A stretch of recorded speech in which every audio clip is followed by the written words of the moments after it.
جاؤ، جس کے پاس کمزور ہے، ظالم ظلم کر رہا ہے تو ظالم کا ساتھ دیا جا رہا ہے، اور جس کو بے گھر کر دیا گیا کہ 6 دن کے اندر 6000 بام زائنسٹ طاقتیں برسائی ہیں۔ اسرائیل غازہ میں ایک چھوٹی سی جگہ ہے، غازہ 20-21 لاکھ کی، 6 دن میں 6000 بام غازہ پر گرائے گئے ہیں۔ اور وہی جب آئیسس سے مقابلہ کر رہے تھے پورے ممالک، یہ پورا آئیسس کوئلیشن کے نام سے تھا، تو وہ لوگ 1 مہینے میں 2500 بم آئیسس پر گرائے تھے، اور غازہ میں 6 دن میں 6000 بم گرائے گئے۔ آپ اندازہ لگاؤ، اگر یہاں پر کوئی 10 منٹ تک صرف پٹاخے پھوڑنا شروع کر دے گا تو آپ 2-3 منٹ کے بعد بولیں گے کہ بھائی بڑی بے چینی ہو رہی ہے، بس کرو، سوچو تھوڑی دیر کے لیے کہ 6 دن میں 6000 بم یہ ظالم اسرائیلی حکومت غازہ پر برساتی ہے۔ 6 دن میں 21 لاکھ کی آبادی ہے، 10 لاکھ لوگ بے گھر ہو چکے ہیں، 10 لاکھ لوگ بے گھر ہو چکے ہیں، اور وہ ظالم حکومت کہہ رہی ہے کہ تم اب نارتھ غازہ سے ساؤتھ غازہ کی طرف چلے جاؤ۔ لوگ بسوں میں جا رہے تھے تو کل بسوں پر بم ڈال دیا گیا۔ آج معلوم ہوا، اخبارات اور میڈیا کہتا ہے کہ غازہ میں 1537 فلسطینیوں کی جانیں چلی گئی، جس میں 500 بچے تھے، 275 خواتین ہیں، 6612 زخمی ہیں۔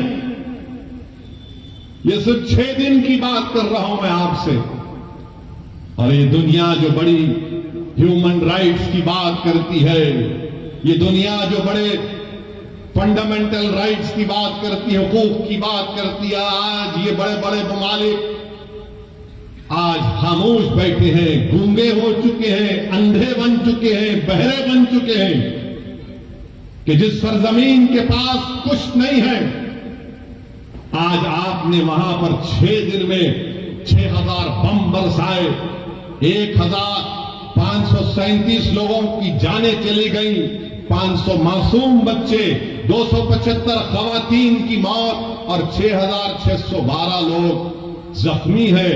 پینے کا پانی نہیں ہے 20 لاکھ 21 لاکھ لوگوں کے پاس۔ اگر آپ کے پاس 2 دن پانی خراب آیا تو آپ 25 فون کرتے اپنے سیاسی نمائندوں کو، مجلس کے ذمہ داروں کو کہ آ کے دیکھو گا، پانی پی کے بتاؤ۔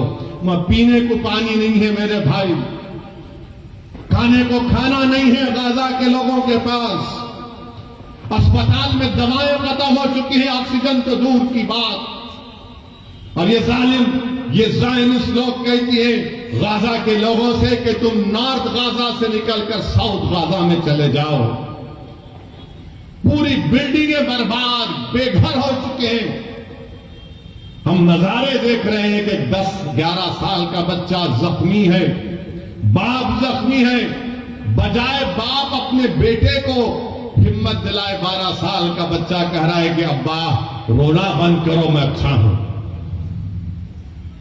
بلڈنگ گری بھی ہے، بلڈنگ کے ملبے سے لاشیں نکل رہی ہیں، معصوم بچوں کو نکالا جا رہا ہے، مگر دنیا خاموش ہے۔ دنیا خاموش ہے، جو بڑی بڑی باتیں کرتے ہیں یہ دولت مند ممالک، کیونکہ مرنے والا فلسطینی ہے۔ یقیناً جو تشدد ہوگا، وائلنس ہوگا، ہم کنڈیم کرتے ہیں اس کو، چاہے کوئی بھی کرو، وائلنس راستہ نہیں ہے، مگر یہ بتاؤ یہ کون سے وائلنس ہے؟ یہ تو نسل کشی ہے، یہ تو آپ ان کو ختم کر رہے ہیں، آپ ان کو بالکل ختم صفحے ہستی سے مٹانا چاہتے ہیں، جس کو انگریزی میں کہتے ہیں ایتھنک کلینسنگ ہو رہا ہے فلسطینیوں کا۔ آپ میں بتانا چاہوں گا آپ کو کہ 2016 سال سے غازہ میں محاصرہ ہے، 16 سال سے۔ کوئی باہر جانا ہے تو اس کو پرمیشن، کوئی اندر آنا ہے تو اس کو اجازت لینا پڑتا ہے۔ آپ نے دیکھا نا کووڈ میں کیا ہوا تھا، کووڈ میں کیا ہوا تھا کہ کووڈ میں بغیر پاس کے کوئی نہیں نکل سکتا تھا. 16 سال سے فلسطینیوں کو اس طرح کا برتاؤ کیا جا رہا ہے. پینے کا پانی نہیں ہے, لائٹ ان کی بند کر دی گئی کیونکہ اسرائیل کے پاس سے بجلی آتی ہے. 16 سال سے محاصرے میں ہے. ارے سمندر ہے, مچھلی نہیں پکڑنے دیتے یہ زائنسٹ لوگ. اور اس 21 لاکھ میں 50% آبادی 18 سال کی 20 سال کے نوجوانوں کی ہے. اور آپ کو جان کر تکلیف ہوگی کہ 2008 سے 6407 فلسطینیوں کو زائنسٹ لوگ مار دیے, جس میں سے 18 سال کے کم عمر 1437 بچے تھے. اور اب اسرائیل ایک فاسفورس کی ذاتی اس کا بم گرا رہا ہے. یعنی جب وہ گرتا ہے تو بلڈنگ کو پگھلا دیتا ہے, اگر جسم پر گرتا ہے تو چمڑی سے ہڈی کو گلا دیتا ہے. یہ ظلم غازہ کے لوگوں پر کیا جا رہا ہے. اور امریکہ, برطانیہ, یہ یورپ, یہ فرانس جو بڑی بڑی باتیں کرتے ہیں آج گونگے بن کر بیٹھے ہیں کہ معصوم لوگوں کو, ارے 80 سال سے لڑ رہے ہیں اپنے فلسطین اور مسجد اقصی اور بیت المقدس کے لیے. میرے عزیز دوستوں اور بزرگوں, یہ بات کہنا ضروری تھا. اس لیے ضروری ہے کہ اگر غزہ کا نام آئے, فلسطین کا نام آئے, مسجد اقصی کا نام آئے, بیت المقدس کا نام آئے, اور تمہارے اور ہمارے دلوں میں حرارت ایمانی پیدا نہیں ہوئے تو پھر تم انسان کہلانے کے لائق نہیں ہو. اگر ہم ان کی مدد نہیں کر سکتے, ہم دور ہیں, مگر جذبات سے کر سکتے ہیں اور کرنا چاہیے. اگر جذبات بھی نہیں ہے تو مسلم شریف کی حدیث ہے کہ آقا نے فرمایا کہ تم منافق ہو. اللہ کے رسول صلی اللہ علیہ وسلم نے فرمایا کہ تم منافق ہو. وہ انبیاءوں کی بعثت کی سرزمین ہے. حضرت داؤد علیہ السلام, سلیمان اور عیسیٰ علیہ السلام کی بعثت کی سرزمین ہے. حضرت ابراہیم علیہ السلام کی قبر, حضرت موسیٰ علیہ السلام کی قبر وہاں پر ہے. میرے عزیز دوستوں اور بزرگوں, کعبۃ اللہ کو طوفان نوح کے بعد اللہ کے حکم پر حضرت ابراہیم علیہ السلام نے کعبۃ اللہ کو بنایا, اور 40 سال کے بعد اللہ کے حکم کے بعد مسجد اقصی کو حضرت سلیمان علیہ السلام نے بنایا. اور دنیا کو ہم بتانا پڑے گا کہ ہمارا رشتہ فلسطین سے, غزہ سے, مسجد اقصی سے, بیت المقدس سے کیا ہے. جب تک قرآن میں وہ آیات ہے کہ اسریٰ بعبدہ, جب تک قرآن میں یہ سورہ رہے گا, صبح قیامت تک ہمارا رشتہ فلسطین اور غزہ سے رہے گا. میرے عزیز دوستوں اور بزرگوں, آپ نے حدیث شریف سنی کہ رسول اللہ صلی اللہ علیہ وسلم سے ایک صحابی رسول نے پوچھا, یا رسول اللہ صلی اللہ علیہ وسلم, کہ حشر کے میدان میں ہم آپ کو پائیں گے؟ اللہ کے رسول صلی اللہ علیہ وسلم نے فرمایا کہ ہاں, تم مجھے حشر کے میدان میں پاؤ گے. کہاں ہوگا حشر کا میدان؟ اسی سرزمین پر حشر کا میدان ہوگا, اسی فلسطین پر حشر کا میدان ہوگا. پھر آقا سے پوچھا گیا صلی اللہ علیہ وسلم سے کہ دوسری جگہ کہاں پر ہم آپ کو پائیں گے؟ رسول اللہ صلی اللہ علیہ وسلم نے فرمایا کہ میں آب کوثر پر رہوں گا, میری امت پیاسی ہوگی, میں میری امت کی پیاس کو بجھاؤں گا. کہاں ہوگا حوض کوثر؟ اسی فلسطین سے لے کر مدینے تک احادیث میں آیا. علماء کرام بیٹھے ہیں, پوچھ لو آپ. میرے عزیز دوستوں اور بزرگوں, یہ وہ مبارک سرزمین ہے کہ قرآن میں لفظ بارک نہ 5 مرتبہ آیا تو القدس ہے وہ. چاہے سورہ اسراء ہو, سورہ جتنے بھی 4-5 سوروں میں ذکر آیا, 5 جگہ پر لفظ بارکنا کا مطلب قدس. اللہ کے رسول صلی اللہ علیہ وسلم نے فرمایا کہ بڑی خوب جگہ ہے, یہ بڑی خوب جگہ ہے. تو صحابہ نے پوچھا رسول اللہ علیہ وسلم کیوں؟ تو رسول اللہ علیہ وسلم فرمایا کہ یہاں پر فرشتے اپنے پر بچھا کر بیٹھتے ہیں. یہاں پر فرشتے اپنے پر بچھا کر بیٹھتے ہیں. رسول اللہ صلی اللہ علیہ وسلم نے فرمایا کہ میزان لگے گا, یہ حساب کتاب کی جگہ ہے. میرے عزیز دوستوں اور بزرگوں، امام احمد نے یہ حدیث شریف لکھی اپنے مسند میں کہ اللہ کے رسول صلی اللہ علیہ وسلم نے فرمایا کہ میری امت میں گروہ رہے گا جو صبح قیامت تک حق کی طرفداری کرے گا، جو صبح قیامت تک حق کی طرفداری کرے گا، باطل طاقتوں سے مقابلہ کرتا رہے گا، ان کے پاس دولت نہیں ہوگی مگر حق کی طرفداری کرتے رہیں گے کہ قیامت بھی آ جائے گی۔ تو صحابہ اکرام نے پوچھا ہے رسول اللہ وہ کون سی جگہ ہوگی؟ تو آقا دو عالم صلی اللہ علیہ وسلم نے فرمایا القدس القدس القدس۔ میرے عزیز دوستوں اور بزرگوں، اسی لیے ہم کو اپنے سینوں میں غازہ کے عوام کی تکلیف کو محسوس کرنی چاہیے۔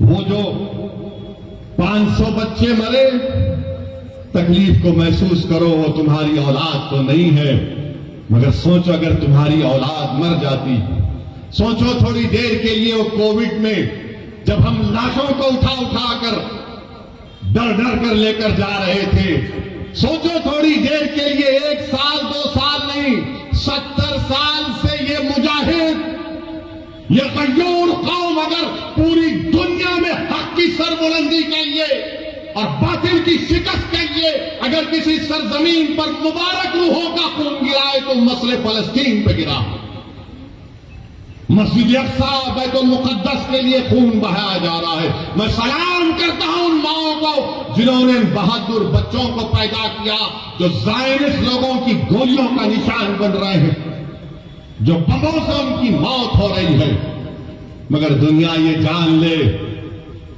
کہ جب تک ہم زندہ ہیں دنیا زندہ ہے، جب ہم نہیں تو دنیا بھی نہیں۔ یاد رکھو، موت سے ڈرنے والے ہم نہیں، ہم اپنا مقدر لکھا کر لائے ہیں کہ اللہ میری زندگی میں لکھ چکا ہے، تمہاری زندگی میں لکھ چکا ہے، مگر سوال یہ ہے کہ تم اپنی زندگی غلاموں کی طرح گزارو گے یا پھر تم بہادروں کی طرح اپنی زندگی کو گزارو گے۔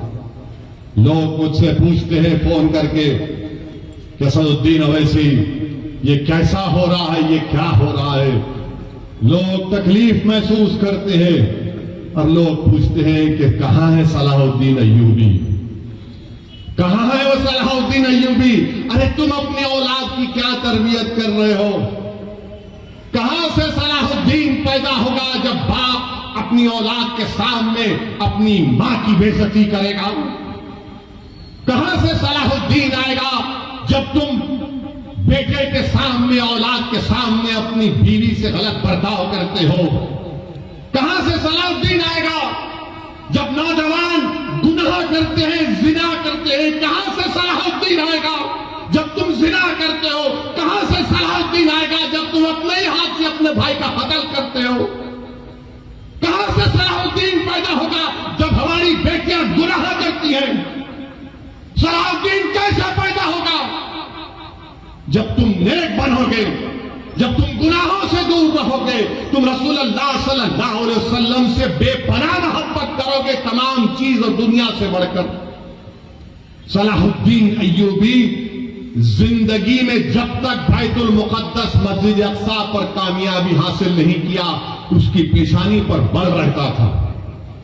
بعض جگہ میں نے پڑھا کہ صلاح الدین ایوبی جب تک فلسطین پر کامیابی حاصل نہیں کیا وہ مسکراتا نہیں تھا۔ لوگ اس سے بولتے تھے صلاح الدین تم مسکراتے کیوں نہیں ہو، تمہاری پیشانی پر بل کیوں نہیں آتا؟ تو صلاح الدین کہتا تھا کہ قبلہ اول ہمارا رہا ہے۔ 17 سال رسول اللہ صلی اللہ علیہ وسلم نے قبلہ بنایا، وہ جگہ جہاں پر آقا دو عالم صلی اللہ علیہ وسلم زمین سے آسمانوں پر اللہ کا جا کر دیدار کرے، اس جگہ پر جب تک ہم کامیابی حاصل نہیں کر رہے صلاح الدین کیسے مسکرائے گا؟ صلاح الدین کے پیشانی سے بل کیسے جائے گا جب قبلہ اول میرے ساتھ نہیں؟ میرے عزیز دوستوں، بزرگوں، نوجوانوں، تم آج آرام سے حیدرآباد میں بیٹھے ہو، تمہارے گھروں پر بم نہیں گر رہے ہیں، تمہارے بھائیوں کا قتل نہیں ہو رہا ہے، تم بے گھر نہیں ہوئے ہو الحمدللہ، مگر غزہ کے غریب لوگ